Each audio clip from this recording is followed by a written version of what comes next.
7, 6, 5, 4, 3, 2, 1.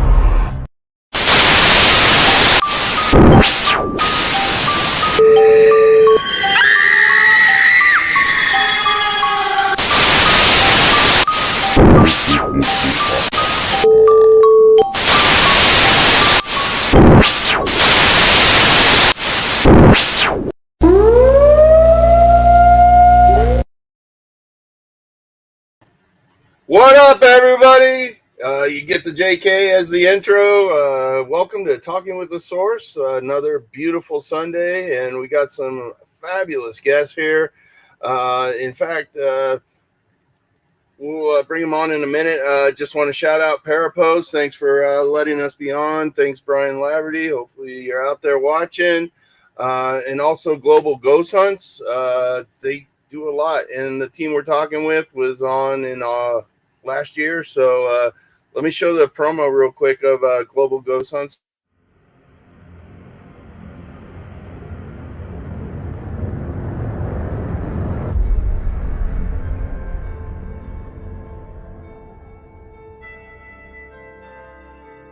Hi, it's Melissa and Heidi, Rootless Destinations here, coming to you about Global Ghost Hunts. So the first one for this year is April 25th to May 5th. So that is 10 days with multiple teams each day. Sign up your team. Please. Yes. You want us to see your investigation. You want us to see your location. Yes. Stick with us. That's what we're here for. We're here to talk about the team, to share the locations, to enjoy paranormal investigating. We are very excited to be the brand ambassadors for Global Ghost Hunt. We're also very excited to do this. This will be our third time. So we're really excited about doing this again. We're excited to see old teams come back. Yes. We're excited for the new teams who are signing up. There are 2 packages. You guys got to check out which one's good for you. Get your team, get your location, sign up. What do they look at previous Global Ghost Hunts if they're not already familiar with that? Well, if you want to check out the previous year's investigations, you just go to Global Ghost on YouTube, on Facebook. If you want to check out everything that is to know about Global Ghost Hunt and learn more information before signing up, then just go to globalghosthunt.com. Yes. You can message us on Facebook if you have any questions, and the whole admin team is here to help you. We are really excited about this year. I'm excited to see you guys sign up. So, Stephanie, what are you waiting for? Or sign up. Yeah, do that. I mean, we're putting our lives in here in abandoned trains, floors falling down in them. Do it, guys. Thank you guys so much for your support, for your love, for us, for Global Ghost Hunt. We all thank you, and Look forward to seeing you. Thank you. Yeah, guys. So if you have a team and you want to get some great exposure, go ahead to head to Global Ghost Hunts and get signed up. Like you said, like they said, in April, May is when the spring session starts, and then there'll be another one in October. But another part of Global Ghost Hunts is Raymond. Let me bring Raymond on. What's up, brother? What's up? So you went through Global Ghost Hunts last year, and was your team with you? Should I bring them on? Part of them was with me. I was signed up as News Paranormal. Steve came and hung out in April, and then in October, Sepnando, we had more of the guys with us, and the other one that's with us today, Pat, she was with us at Bobby Mackey's. So, yeah, we were all hanging out. This year we were signed up as Spirit Mechanix. Nice, dude. So how did Global Ghost Hunts help you out? It's definitely got my name out there, that's for sure. I get to work with locations. That's so much fun. I enjoy it a lot because I like learning about the new buildings that I haven't heard of. So, right on, man. Hello, I'm a British Spirit. Hello, welcome to the show. What's up? And let's bring on the rest of Spirit Mechanix here. How you guys doing? Welcome to the show. Hi, guys. How are y'all? Hi, Maria. Thanks for watching. Appreciate it. I know it's like 8 p.m. there, so appreciate you watching. Yeah. So why don't you tell us a little bit about Spirit Mechanix and how you got started? How you guys met. I know you're all in Kentucky, so that's Most of us, not all of us, but most of us are here in Kentucky.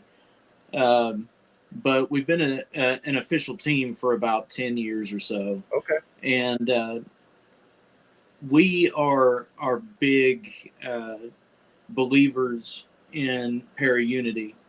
Actual, especially in our area, it's a very big issue where you have the paranormal investigation end, but then the meta science and the sensitive end is completely, off limits. You don't touch it. You don't cross paths. You don't do that. Spirit Mechanix is a team that combines both of those things. So our entire team is actually sensitive in some way. But we also do paranormal investigations. So we're trying to combine the science of it with the feeling of it. So the goal is to bridge the gap and make sense of things for both sides. But as far as us meeting, several of us just wound up, it was happenstance, in all honesty. Several of us just wound up through circumstances, and the reason why I'm not directly talking about it is those people aren't here with us, at least as far as here on the show. And but through circumstances, we wound up meeting in a shop at on Main Street in Carlisle, Kentucky, called Herbal Stuff. Okay. And interesting name. yeah. It's run by a witch friend of ours as more of a hobby shop and a safe space for pagans in the area. And we were called in to look at a certain situation, and another team member, Chris Davis, and myself showed up and met with another team member that some people have seen or met on some of our lives and stuff, Brian Gibson. We met up with him and helped him out with a couple of things, and a shop. But once we actually got the situation handled, we all became friends, and between them and my wife and I, we basically just started a team. The goal was to be something that we didn't have, because a lot of us grew up in a different understanding, or having sensitivities or gifts or abilities, whatever it is that you would like to call it, and had no one to turn to, no one to educate, no one to give us that moment where we could feel safe and be able to discuss it and talk about it. So we all wanted to be that safe space for other people, and that's why we started the team. Excellent. Raymond, how'd you get attached with the Spirit Mechanix? Once again, I met Steve and another member at a shop. A mutual friend kept telling me, "Hey, you need to meet these guys. He kept telling Steve, "Hey, you need to meet this guy." And we found the chance. I went out and hung out with them. And Steve was like, "Would you be interested in becoming part of the team?" Absolutely. So right on. It's kind of been home since. There you go. Home's where you history. Go to the shop at. Right. Actually. But yeah, starting the team and doing what it is that we do, we specialize in house cleansings, blessings, attachment removals, different things of that nature, as well as education into metaphysics and different forms of energy work and readings. But paranormal investigation has always been part of that. You know, we're not the kind of group of sensitives that roll in and tell somebody that they've got some craziness going on in their home without any kind of proof. Yeah. We usually go in after the fact, once a paranormal investigative team has given us the evidence, or we've gone in ourselves and gotten the evidence that there were things there. Here's the proof. Here's what we have. This is corroborating what it is that you guys have brought up. So now we can do something about it if you would like us to. We've had the ability to have some really awesome moments. You know, of course, Raymond was kind enough to get us on with you guys, Global Ghost Hunt. Yeah. And we've also worked with people like Miss Amy Allen of the Dead Files. Mm-hmm. We've investigated with the Ghost Brothers before, with Miss Patty Starr, who is a local legend. I don't know how many people would know about her across, you know, the country and across the pond. But we've worked with Miss Patty Starr, Beverly McChesney. But, you know, we're doing our best. Yeah, that's all you can do, right? You just dive in and give it all you got, and that's what I did when I started. I just dove right in. I went and helped the family, and I got nervous, man, because this was my first case. I walked in the house, and the room I was staying in smelled like rotting meat, and the rest of the house didn't smell like that. So I'm like, oh, great. What did I get myself into, you know? And, you know, I stayed there and learned, man, and I helped this family out, and that's all you can do, you know. If you're not a believer, go try it. Just go to a location, you know, just open yourself up, be experimental, you know. That's the best way to do it, is just dive in, you know, don't be scared. So you did the home sessions and stuff. What's the craziest home experience that you had? Let's see.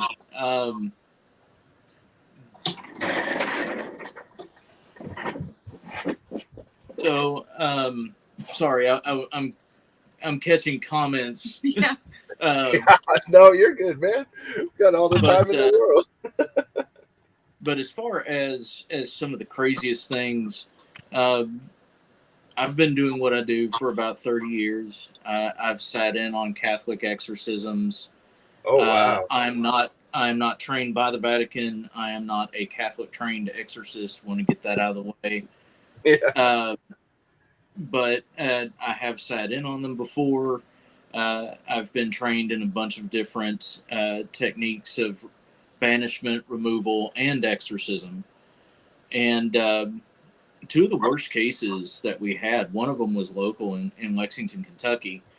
A show had previously gone to a woman's house and had basically told her that nothing was there, even though she, her son, her daughter, and anybody that came over got strangely ill. You know, we did environmentals before anyone asked. We did environmentals. The house was actually safe. There wasn't mold, radon, carbon monoxide, anything like that. There wasn't any of that going on. She wasn't being poisoned by the water. You know, anything like that. People would come into the house and get strangely ill. They were being physically interacted with, actually pulled out of their beds. They were being scratched, being bruised, choked, held down. You know, there was a lot that was actually going on, and we had gone in by request. It was another paranormal team that was local that had actually called us in for a second opinion. Yeah. And by the time we got there, it was so awful that you could actually see the light fade from this place. Like every light in the house was on, literally every light in this house was on, and it looked like evening time, and nothing, no form of light could make it through the window. It was weird. We started the process, and as soon as we did, as far as blessing, checking, going through environmentals, because multiple people do multiple things, she started to act very strange. The owner of the home started to act very strange. Long story short, we actually wound up having to do a severe attachment removal. I don't know if anybody knows what the stone angelite is, but it's a very pretty stone. It's baby blue. Oh, okay. And it's essentially vibration wise. If you subscribe to that, vibration wise, what it does is it allows you to connect to angelic presences. We put this underneath the chair while I'm going through right. And by the time we were done and she was calmed down and breathing, it had turned round. So instead of being a tumbled stone, it had turned round and stark white and flaked off like salt. Oh, wow. That's crazy. So that one was pretty bad.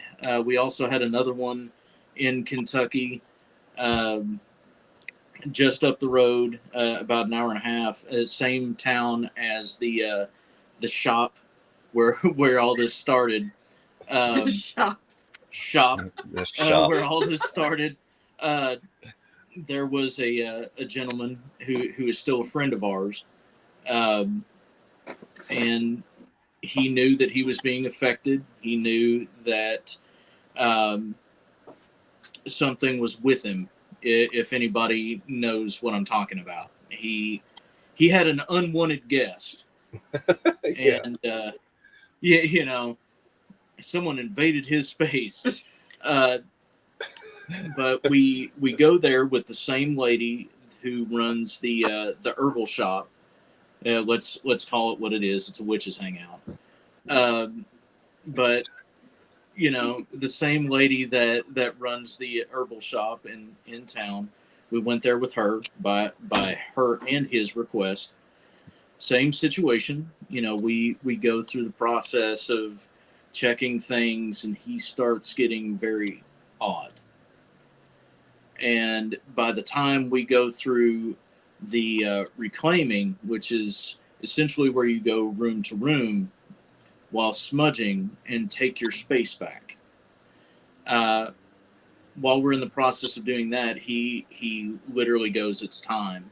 And we wind up sitting him down in a folding chair in his living room and start the process of going through right. Brian, the guy that I was telling you about, who we had helped and started the team with, was sitting behind him, and I flat out told him, don't let him get up, because if he gets up, he's going to hurt himself or someone else. By the time we were in full swing of dealing with this particular unwanted individual,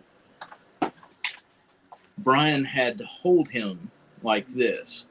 Actually, you know, do the half Nelson, get up under the arms and hold him. Yeah. And he brought Brian up off his chair, who was behind him. Now, it doesn't sound like much of a thing when you think about it, but at the time, Brian weighed almost twice what this man did. Oh. This dude was maybe 130, 135 pounds, soaking wet, and had injured his back. He was a military veteran and had injured his back while in service. And Brian was 230 220, 230 at the time. And he's lifting Brian up off of his chair from a sitting position. Oh, jeez. That was great. So yeah, it sounds it. That was great. Brian, locks it in. So, from half Nelson to full, and locks it in and Right. flat out said, if you don't sit down, you're going to wind up hurting yourself. So the man sits back down in the chair, and Brian leans down. So he's holding on to him and leaning down, so the pressure is in his back. Okay. We're leaning back against the chair at this Right. point. Yeah. So folding chair. Man's back. Right? Mm-hmm. This man S-curves over the back of this chair, is hanging upside down while sitting and staring Brian in the face and saying, "Let me go." That's crazy. Yeah, that was a fun. Do you videotape this? I mean, that'd be crazy to see. For client confidentiality, we can't, but make them sign the release. You need to start filming this stuff, dude. We are actually working on a couple things though, so that may be something that we can show certain parts of. Coming very soon. But those are probably the two worst. We had another one that was pretty bad. There's a team member of ours that is actually closer to you. And he's in Nebraska. His name is Keith Ottersberg. All right. He's with Cobra Paranormal out of I've heard Nebraska. I've heard of Keith. He's with Rift Nation too, right? Yeah. So his case was pretty rough as well. Okay. He had an entity that was with him since he was 6, and it finally came to a head and began to ruin his life. Affected his home, affected his family, his friends, and it would physically manifest, start throwing tools. He's a mechanic on the side. Yeah. It would start throwing tools in his garage with him in there. He was literally dragged out of his bed by his ankle and dragged halfway down his staircase, pushed up against walls, beaten, scratched. It was insane. But we were trying to get to Keith. Amy, this was actually a Dead Files case. For those that don't know, Keith was actually a Dead Files case. And the trip there was almost impossible. Right as we left, we wound up having a huge flood hit that flooded almost the entirety of the western half of the state. Wow. So we're going this way to the west. Well, I guess that way on camera. But we're going that way to the west, and we're actually coming up over the wheel wells in water in certain spaces. Serious storms. We wound up in several, not us personally, but bound up in traffic associated with several accidents. Horrible road construction. Like anything that could go wrong literally did go wrong. And by the time we got into Kansas and on the other side of it, so we're last leg here. We're on the other side of Kansas. There was a snowstorm that hit. Out of all this shit that was going on, there was a snowstorm that hit and caused trouble getting us there. And I mean, it was just a situation. That's the first time in doing all this that kind of situation has happened. But wind up having a spirited discussion with the spirit that was with Keith. He was able to take his home back. He was able to take his life back. And since the incident, and since he decided to reach out for help, his eyes have actually changed color permanently. Wow. He went from a very dull gray to actually very blue eyes. Yeah. And it happened just like that when he was free of it, and his eyes haven't changed back. It was a good thing. Keith likes to tell his story, especially for people that, one, are skeptical, but two, he likes to tell a story so that others know that they have other people that they can go to. Yeah. Because it's a weird thing. We've found that a lot of people will, similar to other types of situations, and I'm not sure what the rules are. That's the reason why I'm being careful with what I say. But with other types of situations, people have a tendency not to come forward because they don't feel safe, if you get what I'm saying. Yeah. No, yeah. I mean, it's like a taboo subject to talk about, because you'll be putting the label of crazy and stuff. And, and a lot of my clients felt the same way. And I'm like, I won't go blabbing about it. But I made them feel comfortable about the situation. I'm like, I've had experiences. Other people have had experiences. And I'm like, it's nothing to be afraid of. If your people don't believe you, then they don't believe you. You can't change their mind until they have that experience, but they shouldn't shun you for sharing your experience. So Keith's in the house. There he is. His ears are ringing. Yeah, speaking of Mr. Ottersberg there. And you know what?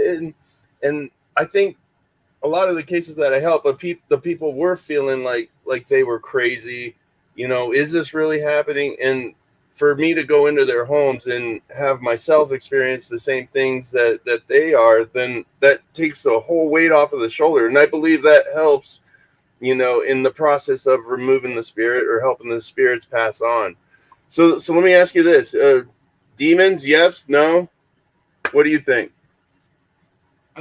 That's a loaded question. That is kind of a loaded. That is me. I don't believe in them. I honestly don't. I've never experienced it. I just believe if you're an asshole in life, you're going to be an asshole in the afterlife. And that's a lot of the stuff that I dealt with. Were people being assholes. Pretty much. I mean, what a lot of people consider to be demonic really isn't demonic. There's this thing that happens where a lot of people are want to call anything that's darker or negative demonic. And it's like, no. The chances of demonic possession, like actual demonic possession or actual demons being in your home, is very, very rare. Yeah. And yeah, 9 times out of 10, you're absolutely right. It's usually just some spirit that was some dick in life and couldn't get over it. Yeah, exactly. They just didn't go to the light because they wanted to continue to be the asshole they were. That's the way I see it. Oh, Tony Ferguson's in the house. What's up, big guy? What's up, Tony? Good to see you. What did she say? Yeah, you get a spirit. You do get spirit. I totally agree. Raymond, what do you think? You've been quiet this whole time. You should be talking, man. It's giving Steve the chance to talk. But yeah, the chance of actually running into an actual demon is almost next to nil. But yeah, if you're an asshole in life, you're going to be an asshole in death, and sometimes you just don't leave. So, I've definitely ran into that, And they like to use that fear factor, so they'll pretend to be something else. Yeah, exactly. To entice that energy to come out of you so that they can continue doing what they're doing. That's what I think too. That they purposely are trying to think of, maybe read your thoughts of what you're scared of. If you do believe in demons and stuff, maybe that's how they'll present themselves, and they'll think it is, because that's a lot of the home cases. They're like, there's a demon in my house. I'm like, were you thinking it when this stuff happens? And then that's why it's presenting yourself as that. You know what I mean? We actually hear that a lot. Oh, I think there's a demon in my house. No, there's not. Yeah. Well, we'll come look. We'll come look. But there's been a bunch of issues lately, especially because modern day horror films, it's always a demon. It's always a demon everywhere. Yep. Every year, it's like the Catholic Church is buying into Hollywood. Hey, you got to put out a demon movie so we get more followers this year. So. I mean, the demon from the Conjuring movies is in my house. Right. Yeah. That was a situation we dealt with not too long ago. But as far as the 3 cases that I was talking about a little bit ago, including Mr. Ottersberg's there, including Keith's, 2 of those I could say without a doubt were. His would be 1, and the man from Carlisle would be number 2. And I've been doing what I do for 30-ish years, for about 30 years. And out of the 30 years of doing this, sitting in on Catholic exorcism and being a part of shamanic exorcism and doing different things, twice in 30 years, twice have I actually run across a legitimate, what could be considered a demonic presence. You know what's funny? And I want to say this theory. I think that those demonic creatures that we encounter every once in a blue moon, I don't think they're actually demonic creatures. I think we're dealing with something interdimensional, to be honest, because the power that it has, like we just talked to Enfield Demon House in Connecticut where I live, and the stuff that they experienced. I mean, I don't know if John talked about it before I came on, but they watched a 230-pound lady get picked up off the ground 6 feet and thrown down a hallway. And the minister, the priest that was there, got so scared and ran out of the house. And the thing the matter is, like, something with that much power doesn't just seem like it's a spirit or demon to me. Like, it seems like it's something more, like something more interdimensional or something along those lines. But, we call it demon or we call it angel, we call it whatever. So it all has a bunch of names, but still, I just, just a theory. I'd have to agree, because even in theological study, even if you want to go the route of theology, so actually looking at scripture and trying to understand demonic nature, even scripture will tell you that demonics will not do the things that a lot of media and a lot of I'm trying to be kind. A lot of you don't have to on the show. Okay, dude. We're all grown up. A lot of certain types of practitioners, will put it that way. Yeah. That's good. Yeah. A lot of people have this tendency to go, it's a demon, and Zach Biggins. Cough. But cough. Yeah, that's funny. But most of the time, demonics weave in influence. They deal in vice. So things like addictions, like gambling addictions, substances, different things like that, they weave through that and have the person believe that they are doing the right thing when they are not doing the right thing. So something so the person crazy. Chooses to do bad things. You said something so crazy right there. You said something about substance abuse, and I am a recovering addict. I've been in recovery for 8 years. Thank you so much.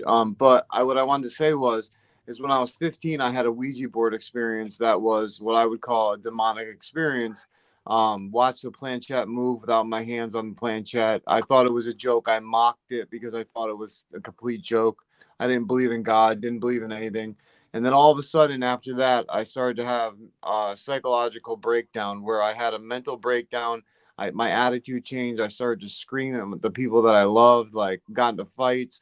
Then all of a sudden, I was against drugs my whole life because of my father being a drug addict. All of a sudden, out of nowhere, I started getting the wrong crowd, and I started just dabbling in drugs. And then one day, I got addicted to opiates, and it was because I got a fractured vertebrae in my back, and my doctor prescribed it, and I just took it to the next level. And it was like I opened that door for that addiction to come in. And I tell you what, it took a long time for me to get that residue or that attachment, whatever you want to call it, away from me. So it's so crazy you just said that. I didn't mean to interrupt you, but it just brought back a memory of what you just said. Well, we actually see that a lot in what it is that we do. We actually do see that a lot. Substance abuse, or usually those are the two big ones: substance abuse, gambling, different forms of those kinds of heavier addictions are usually what you see. And it's kind of, I always equate it to this, a demon is one that hides in plain sight. So it's kind of like a guy that goes to a casino, and he goes in, he wastes his entire paycheck. All right, well, that's cool. Then he throws down his pocket money. All right, that's cool. Goes in, all in. Throws the papers down for his house. Throws the keys down to his car. I can get my money back.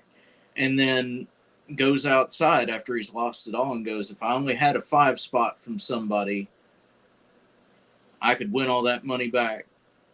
And then there's someone that comes out of the crowd that no one else sees and goes, yeah, buddy, I got you. Yep. Yeah, right. We create our own demons. I've talked about that on my show. Is this your universe? You create your own stuff. If you're so caught up in these attachments with drugs and gambling and stuff, and that can manifest into something that screws with your mind. It's a heavy thing. We work a lot with veterans and people who are working through addictions and a number of PTSD traumas, and that's primarily what you see. There's two different types of attachments. There's physical attachments, like what we were talking about, where it's an outside force that is affecting you. Right. And then there is what's referred to as, a metaphysical attachment, which is usually like a trauma bonded issue. It's something we repress. It's something that we deal with quietly. It's something that we, suffer through. And after a while, you start to get this idea that that's what made you who you are. Right. And, when that happens, it starts to form an attachment. And it can literally cause all kinds of crazy things to happen. Terrible dreams, insomnia, mental breakdowns. It can start to affect your health. You can start to get cancer. Well, that's what my theory is. I think that's what cancer is. I wanted to ask you a question, a theory on this, right? So our thoughts are very powerful, as we know. Our brain is very powerful. So when we're in a deep thought, that energy doesn't just stop. It goes somewhere. Unfortunately, we can't register where exactly it goes, which brings the idea of, talking through the PSP7 or a spirit box. Is it us responding to ourselves with our energy? Do we know if we're affecting it or not? But my theory behind what I wanted to say is that you said that you work with people with PTSD and other type of illnesses and stuff like that. Have you ever heard of a thing called the Shadow Workbook Journal? Yes.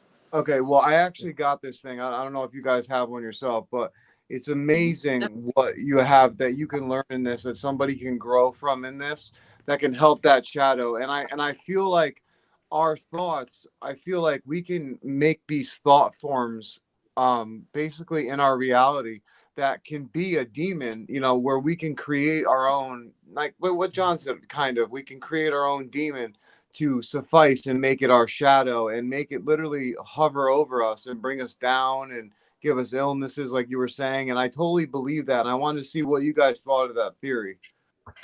It's actually something that we're currently in the process of getting a methodology for helping people through that. Yeah. It's something, at least in the circles that we travel, it's something that actually is referred to as a thought form. Yeah. And it is a psychometric projection. So what you think becomes reality. And when you have manifestation, yeah, right, when you have that strong emotional anchor to something, yep. all it takes is giving it your attention. Mm-hmm. All it takes is feeding it, and you wind up with what is referred to as thought form. A lot of the cases that we've taken on, one of the things that we're known for is being able to diagnose between, we are not licensed therapists, but diagnose between paranormal activity and what could be a mental illness or instability. Yeah. A thought form bridges that particular gap, and it walks a very thin line, because you have to determine whether the person is hallucinating or if they're the only one being affected. Yeah. So you'll have, I'm sure you guys have done residential investigations where one person in the household is affected by everything, and everybody else is like, I don't know what the fuck they're talking about. Yeah, exactly. Yes, I've had that a ton of times. So that's typically what we look at as far as a thought form case. Yep. If we're taking it seriously as, let's call it what it is, house cleansers. You know, if we're taking it seriously as far as blessing, as far as sensitives, then we're looking at it in terms of thought forms. Is the person actually suffering from effects that they themselves aren't physically doing to themselves? No. Yes. Yeah. Exactly. You know, just in process. Yes. Yeah. Okay.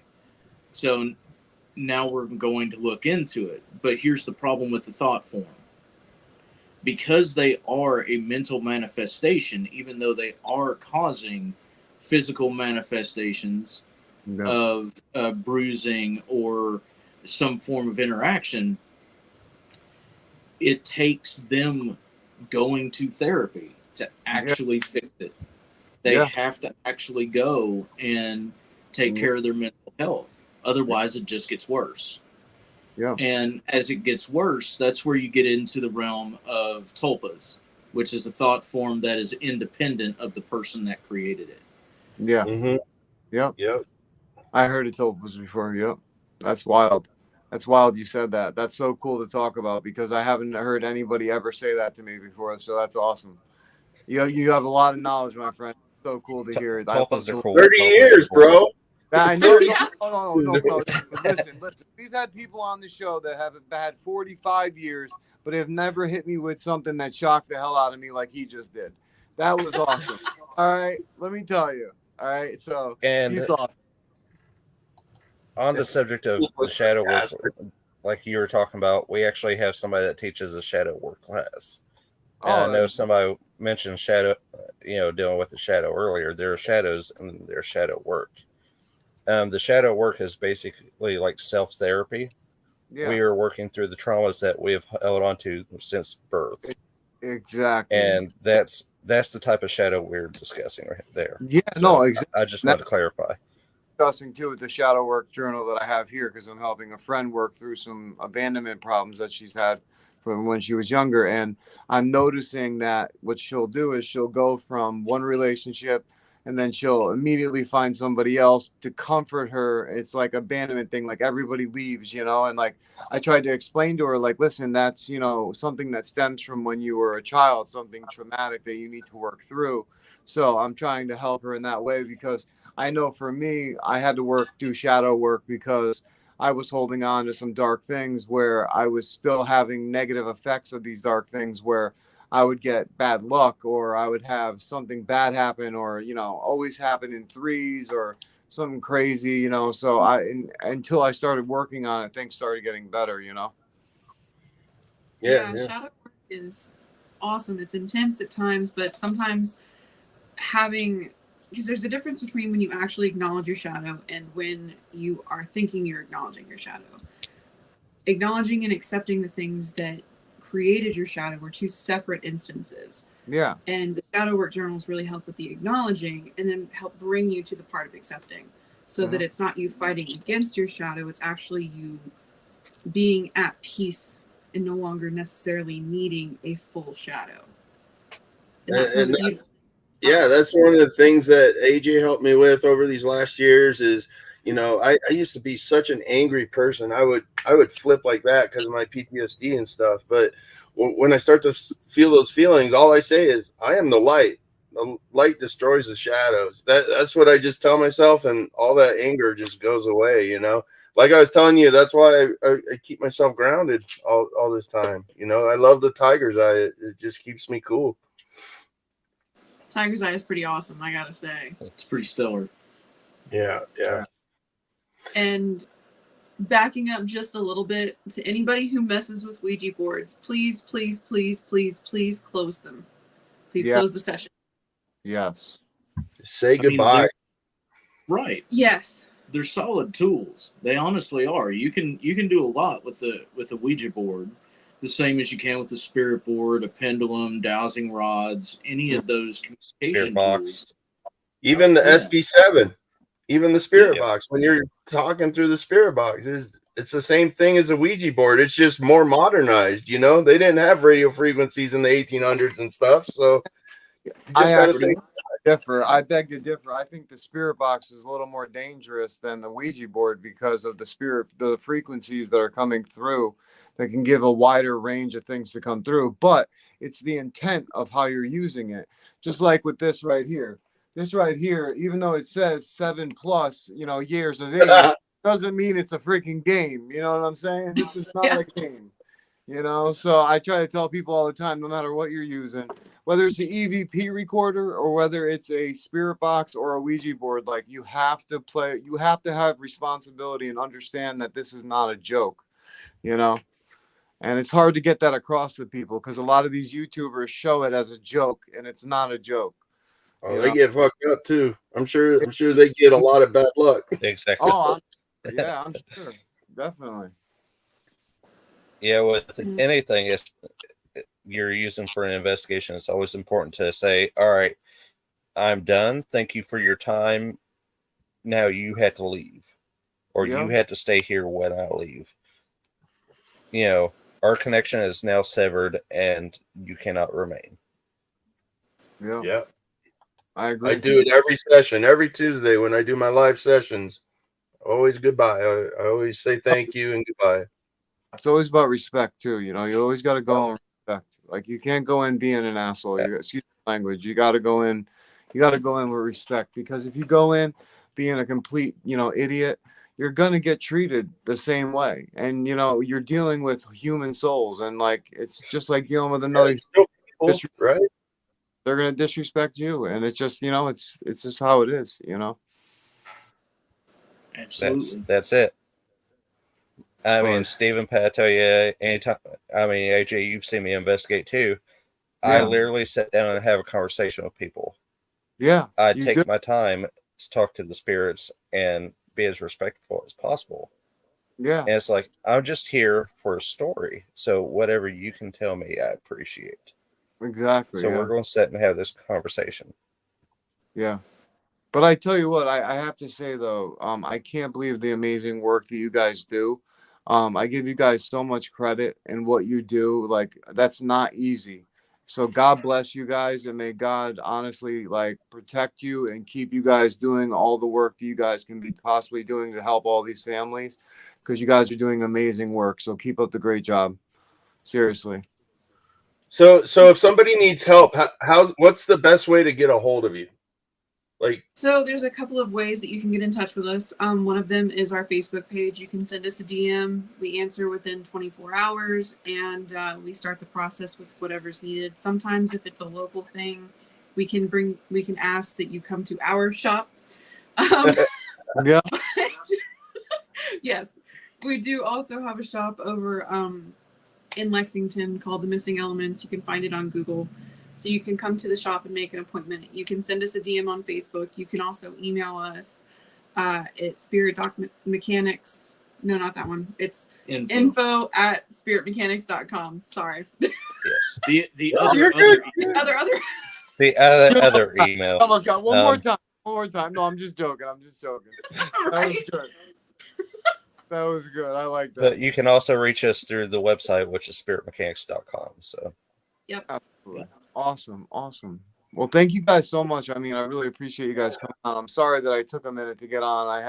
I was dealing with the hospital stuff. I apologize, but I really appreciate the time. Thank you so much.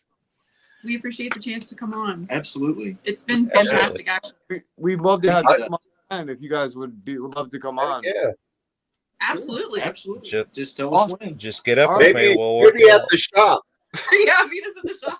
Meet us at the shop. I like it. Sounds good. Awesome. Well, Raymond, thank you so much again, brother. I appreciate you hooking us up with them. And, I look forward man. to most fun. I can't wait to see you guys. So I appreciate you, and I will talk to you guys soon. Sounds great. So thank you. Take care. Thanks, guys. Thanks, everyone. You got it there. Damn, dude. I'm on my phone. I apologize. I'm trying. My phone's not about to die, but I was trying, man. I was trying to get home quick, and I know that happened. So, but it's all right. The viewers, everybody were great. I did all right, I think. No, you did good. You did good. The viewers are awesome. I appreciate all you Beazle EVPs. Love you. Thank you so much for communicating through the whole thing. I saw it. George, and how do you say your name? Zeller. I call him Gregor. I love this guy. He's always on my shit. I appreciate you. I appreciate all the viewers. I really do. And thank you guys so much for watching. Until next time, we are Talking with the Source. I was a little late, but my name's AJ Capasso, host and founder, and also with my other host and founder, and Jonathan Keyworth of JK47 Paranormal Investigations. But real quick, brother, shout out the podcast that we need to hear. Oh shit, man. If you guys haven't been to one of my sessions yet, check out Targeting with the JK47. I made a group. I go live every Tuesday, 2 p.m. Eastern, 12 p.m. Mountain, and I work on cold cases. I talk with the spirits of cold cases, and right now I'm getting so connected with Rick Buchanan. He was a DJ in Tennessee, Slick Rick, trying to figure out what happened to him. If you guys haven't seen the best of clips, check it out on my Facebook page or my YouTube. Sick. It was a sick session. Awesome. All right, guys. Well, hey, thank you guys so much for tuning in. Until next time, we are Talking with the Source. Thank you guys so much.